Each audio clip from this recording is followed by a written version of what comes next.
from the seed of Shem.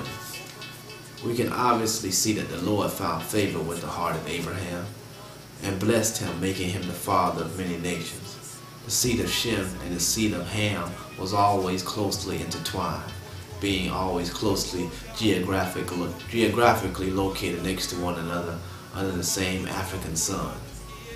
From that, Abraham begat Ishmael and Isaac. Through research of ancient lineage, one can see also that the nation of Islam and how it relates to the seed of Ishmael. The Lord told Abraham that he would bless the seed of Ishmael, but his covenant shall be established through Isaac. Isaac then begat Jacob, whom later on wrestled with God himself, and the Lord changed his name to Israel. Before that though, Isaac had two sons as well, Jacob and Esau. Esau and Jacob were twins.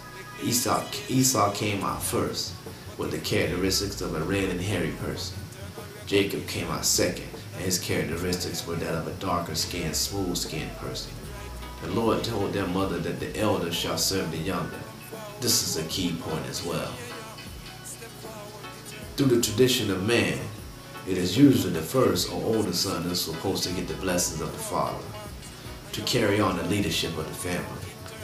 But as we can see, with Ishmael and Isaac, that did not happen, being the Lord chose Isaac. Obviously man makes plans, but the Almighty God makes the decisions. This is also the case with Esau and Jacob. Esau foolishly sold his birthright to Jacob for bread and a pot of lentils when he was desperately hungry one day. The Lord saw this and took it into account when he decided to allow the chain of events to take place. As Isaac grew of old age, he became blind, and the time came to give the blessings to his eldest son Esau, not aware of the event that took place between Esau and Jacob.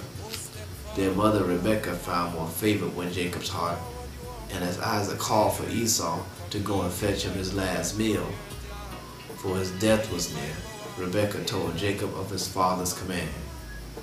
Then, by dressing Jacob up with skins of the goat to appeal to his father's touch and trick him as if he were Esau, Jacob presented himself to Isaac and received the blessings of his father without Esau's knowledge of the situation.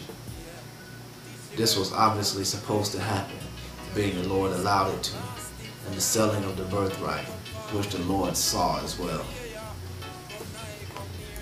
From that, as I earlier stated, Jacob was renamed Israel by the Lord himself. Israel had 12 sons, from which the 12 tribes of Israel derived. The children of Israel were the chosen nation of God, which through the covenant made by God himself were, is, and always shall be the children of the Lord. For this seed that the Lord chose, he gave them laws and ordinances to follow, to ensure discipline, self-control, and to establish order.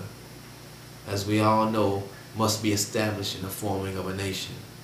With no law, there is no order, therefore producing chaos, confusion, and corruption. In the following of these laws, the Lord ensured a prosperous nation through many blessings. He also ensured if they break these laws, many curses would take them as well. This is vividly explained in the book of Deuteronomy, chapter 28. In the final verse of the chapter, a prophetic passage is made which places a direct identity on the children of Israel, which distinguishes them from any other people in the world. Deuteronomy 28, verse 68 states, "And the Lord shall bring thee into Egypt again with ships, by the way whereof I spake unto thee. Thou shalt see it no more again, and ye shall be sold unto your enemies, for bondmen and bondwomen, and no man shall buy you." The children of Israel were taken as slaves once already in the land of Egypt, and remained there for 400 years building the pyramids and laboring for the Egyptians. And one fact remains throughout time is that history always repeats itself. Well, if you check the map, Israel is located very close geographically to Egypt. The first time Israel was a slave to the Egyptians, they walked there into slavery and was escorted out, walking by Moses, because it is too close for the use of ships. Excuse me. So this prophecy couldn't apply for them going to that Egypt again, because it is too close for the use of ships. It would have to be another location, another Egypt, that will possess their enemies. Well, there is no other people on the planet Earth that was taken by way of ships and sold into their enemies to be slaves for over 400 years than the black Ethiopian African people. The analogy of Egypt fits perfectly, being the Israelites built up Egypt physically by hand once in the ancient days, and again starting in 1555 AD, when the first slave boat arrived in the West Indies and in America.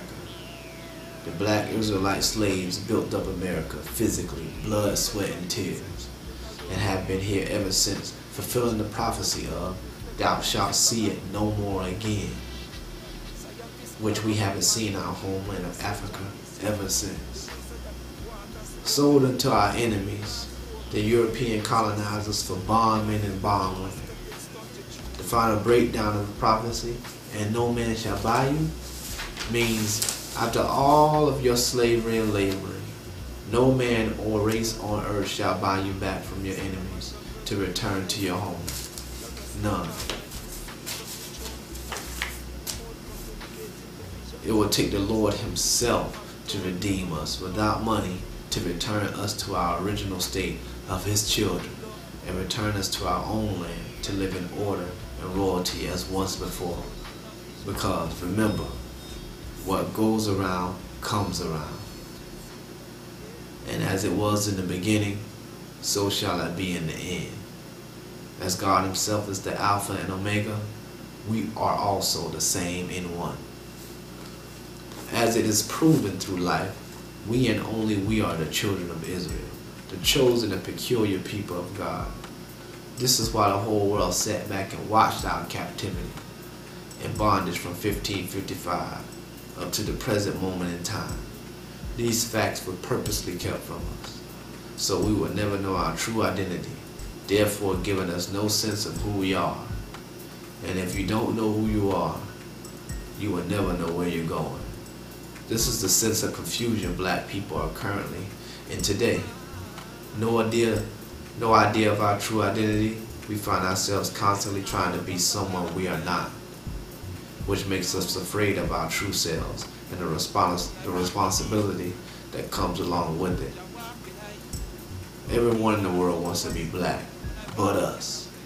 This is also shown in Isaiah chapter 20, where it states, "And the Lord said, like as my servant Isaiah has walked naked and barefoot 3 years for a sign and wonder upon Egypt and Ethiopia, so shall the king of Assyria lead away the Egyptian prisoners and the Ethiopian captives, young and old, naked and barefoot, even with their buttocks uncovered, to the shame of Egypt, and they shall be afraid and ashamed of Ethiopia, their expectation, and of Egypt their glory." This proves true, since, like I stated, we don't know ourselves and therefore are afraid of ourselves. We are afraid of Ethiopia, as the Lord put it, our expectation. It is not our fault. We were born into this world with no clue of these things. But you can lie to some people sometimes, but you can't lie to all the people all the time. Since we are the children of the Lord only let it go so far for us to learn our lesson. He has risen us from the dead to allow us to strive to know ourselves once again, and to stop following the ways of pagans, which we have no idea what they're doing and are always looking to miseducate us and turn us